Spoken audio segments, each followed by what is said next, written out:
important they would want to know.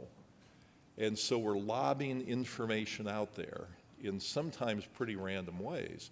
That's where we get into doing press releases, policy briefs, and things like that. Sometimes they have impact, but sometimes they don't. But the model there is a one-way flow of information. We decide on the questions, we decide what type of research should be done, we do it, and then we tell the world, hoping they will find it important. But that ignores the importance of information flowing to us from the change agents in ways that could help shape research questions. So this model we've written about in a brief paper. I'd be happy to send it to anybody who's interested. But we've referred to this as strategic science, as I mentioned earlier. So I'd like to give you 4 case studies on how we went about doing this. And these are on a variety of areas different from one another. But in each case, the question that we chose to ask excuse me, has been informed by the change agents.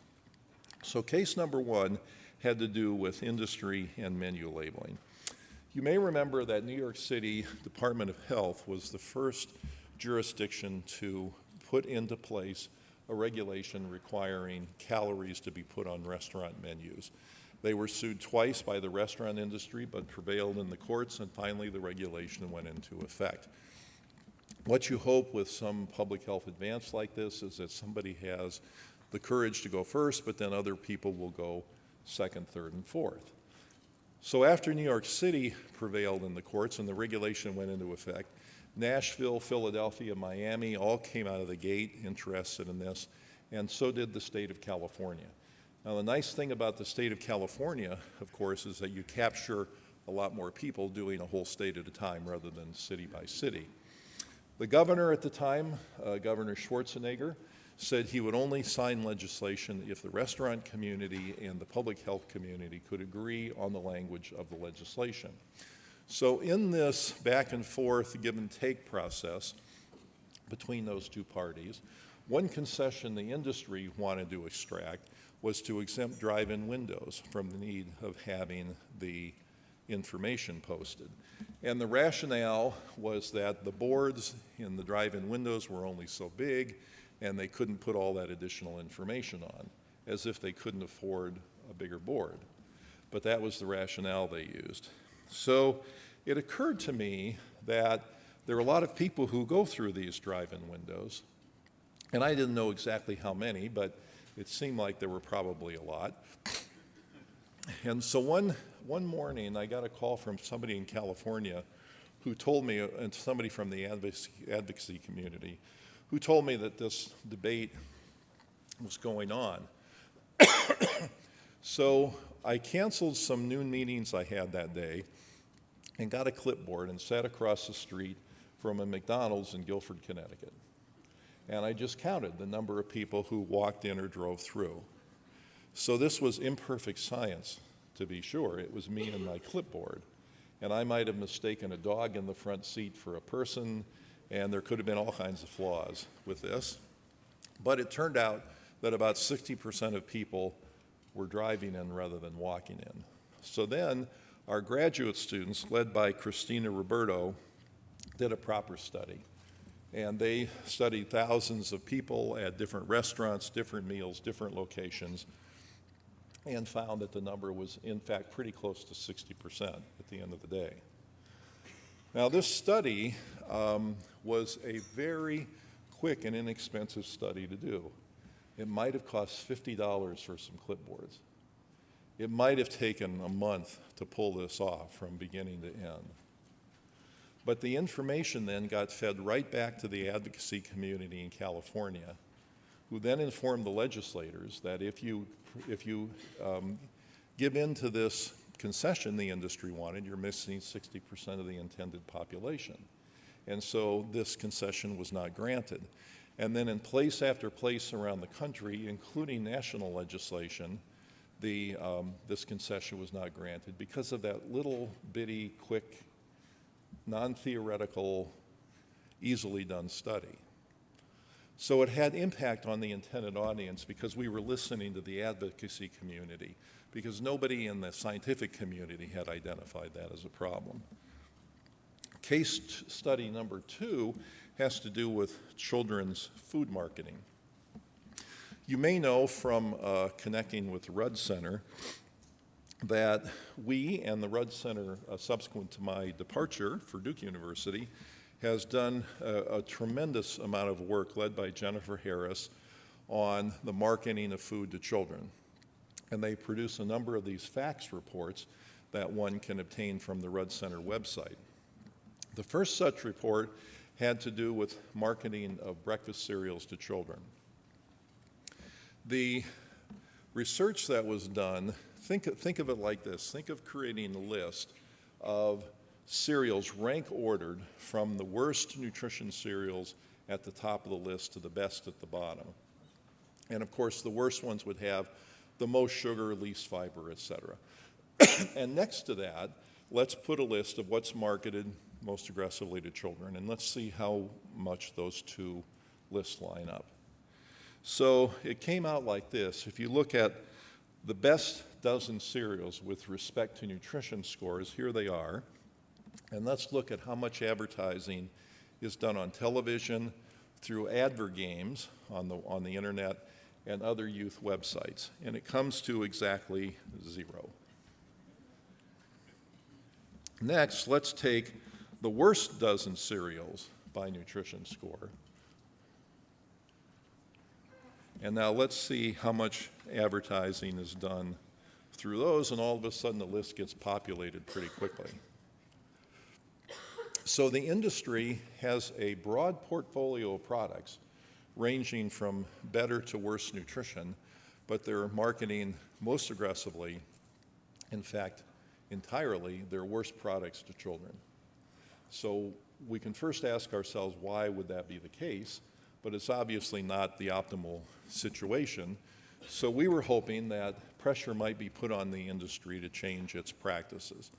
So when we were collecting these results and the information was becoming pretty apparent, the results were becoming pretty apparent, what we wanted to do was to think about what could be done about this.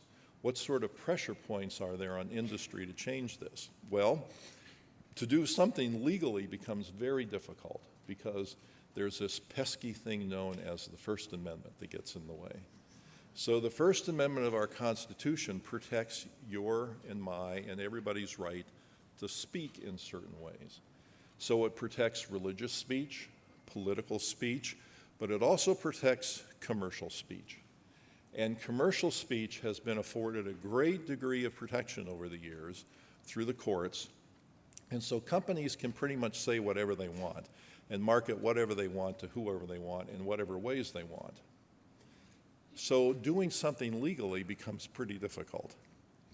But it doesn't mean that public opinion couldn't turn on the companies if the companies believe that parents are getting upset with them by marketing their least healthy products to our children.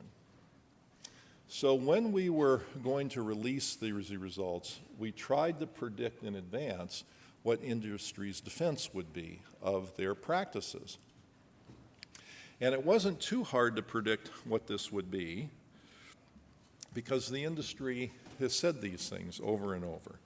And one particular place was a paper that was published in 2008 by the leading nutrition people from Kellogg and from General Mills. Now, these companies are usually in competition with one another, but in this case, they collaborated.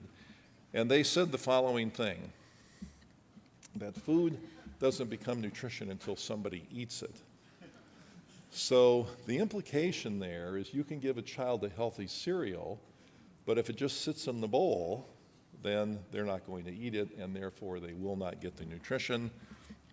And furthermore, they said, children like the taste of ready-to-eat, which is a euphemism for high sugar, cereals, and are therefore more likely to eat breakfast.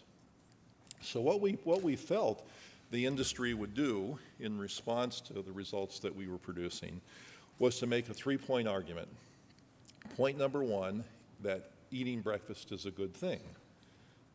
Okay, well, that science, I think, would support that. Number 2 is that cereals can be an effective way of delivering nutrients. also quite true.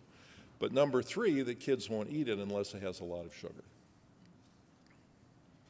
This seems to be a completely testable hypothesis, isn't it?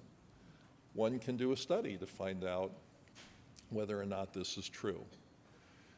So Jennifer Harris then led a study where children were randomly assigned to eating high and low sugar versions of cereals. And in one condition, children would get a low sugar version of a cereal, like plain cornflakes, for example. And in the other condition, they would get the high sugar version, like Frosted Flakes. And children could pour as much cereal into the bowl as they wished, add as much milk as they wanted.